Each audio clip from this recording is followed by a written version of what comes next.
This is Optimal Relationships Daily, episode 222, A Guide to Dealing with Frustration and Disappointment in Yourself by Babauta of Zen Habits, and&nbsp. Welcome. I'm Joss Marie, the girl who reads to you every Monday through Friday from some of the best relationship blogs in the world about dating, marriage, parenting, you name it. Today, I have a post from Babauta with advice for handling self-criticism. Also, just a quick reminder to sign up for our mailing list if you'd like your name to be submitted in our book giveaway on March 1st. You can join right at oldpodcast.com if you're interested. But without further ado, let's hear Leo's post and start optimizing your life. A Guide to Dealing with Frustration and Disappointment in Yourself by Babauta of Zen Habits.net. One of the most common things I see in people who write to me is something we all share: disappointment in ourselves. We all feel this because we constantly fail to live up to our standards. Number 1, we aren't as disciplined as we'd like. Number 2, we don't stick to habits we're trying to create. Number 3, we aren't as productive as we plan to be.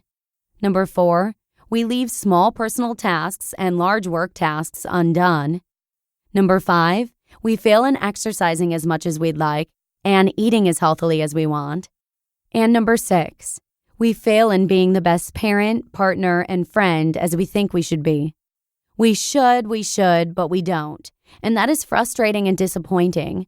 We all feel it so much of the day. A friend of mine wrote to me about her disappointment in herself to do all the things she'd hoped to do, and I saw myself in her. I am never all that I hope to be. I constantly fail, like everyone else. So what can we do about it? I'll share some of the strategies I've been using lately to deal with this, and hope that this post can serve as a guide to all of us, myself included, in dealing with these difficult feelings. Step number 1, noticing the signals. The first step, as always, is awareness. Pause right now and turn inward to see if you are feeling frustrated or disappointed with yourself for anything. Are there any goals you haven't accomplished, habits you haven't stuck to, eating you haven't done perfectly, relationships you're not being good at, skills you'd like to learn that you haven't devoted time to, errands or tasks that aren't getting done, projects that you've procrastinated on? What kinds of feelings come up for you? These feelings are signals that you have expectations of yourself that you aren't meeting. We all have them all the time, and we can't help but continually hope we'll do better. These expectations aren't realistic, but when we fail to meet them, we tend to think they're realistic, but it's our actual selves that are the failure. Step number 2, giving yourself space. Now that we see the signals, we want to give these feelings a little space. Allow them to be here in us without trying to push them away, without wishing we didn't have them. Give the feelings a little breathing room. How do these feelings feel in your body? Where are they? What kind of energy do they have? See that you're feeling bad, suffering, the Buddhists would say, and know that this is normal and perfectly okay. Step number 3, giving yourself compassion. If your friend were hurting like this, how would you comfort this friend? Could you give her a hug, some words of compassion, some love? Take a moment and do the same for yourself. You are no less worthy of a hug, some love, some kind words. As silly as it might seem, tell yourself you deserve this compassion. Step number 4, see the greatness of the present.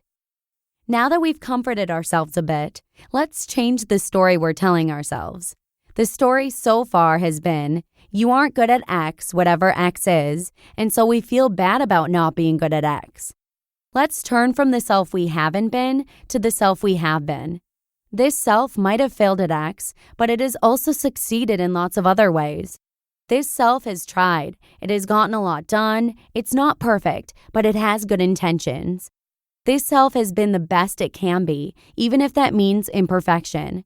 This self has cared, has loved, has strived for better, has made an effort, has wanted the best for others. Not always, but it has. This self deserves that kind of recognition and love for being the best self it can be. Now turn to the present moment. In the moment, what are you like? What about yourself and the moment that you're in can you be grateful for? What is great about yourself in the present moment right now? Step number 5, work with curiosity. Finally, going forward, let's practice tossing out our expectations of how we're going to do today and in life in general, and instead adopt an attitude of curiosity.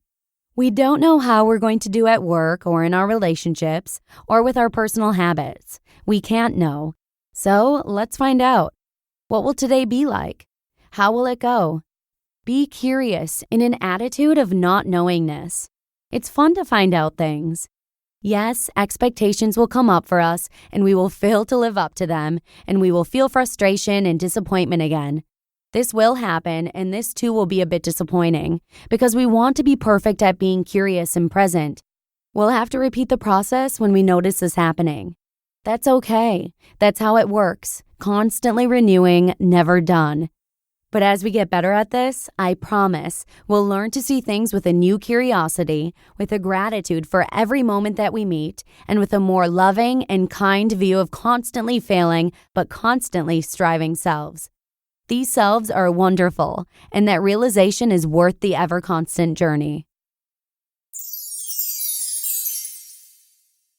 You just listened to the post titled, A Guide to Dealing with Frustration and Disappointment in Yourself by Babauta of Zen Habits, and&nbsp.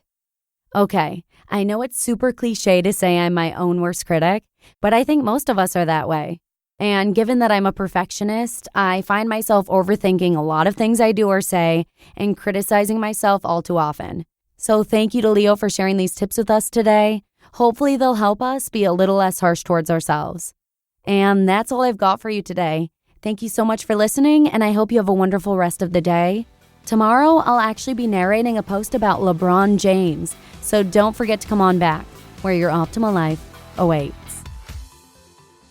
Hello, Life Optimizer. This is Justin Malik, creator and producer of this podcast, but also Optimal Living Daily, the show where I read to you from even more blogs covering finance, productivity, minimalism, personal development, and more from incredible bloggers like Derek Sivers, Zen Habits, Mark and Angel, The Minimalists, and all the ones you hear on this show too. So if you enjoyed today's episode and like taking amazing blogs on the go, come on over to Optimal Living Daily and subscribe to that one too. And together, we'll start optimizing your life. You've been listening to Optimal Living Daily. Be sure to hit the subscribe button to stay up to date on each new episode, and head to oldpodcast.com. That's OLDpodcast.com for a free gift, as well as more actionable tips and resources to help you maximize your potential. Thanks for joining us, and remember, your optimal life awaits.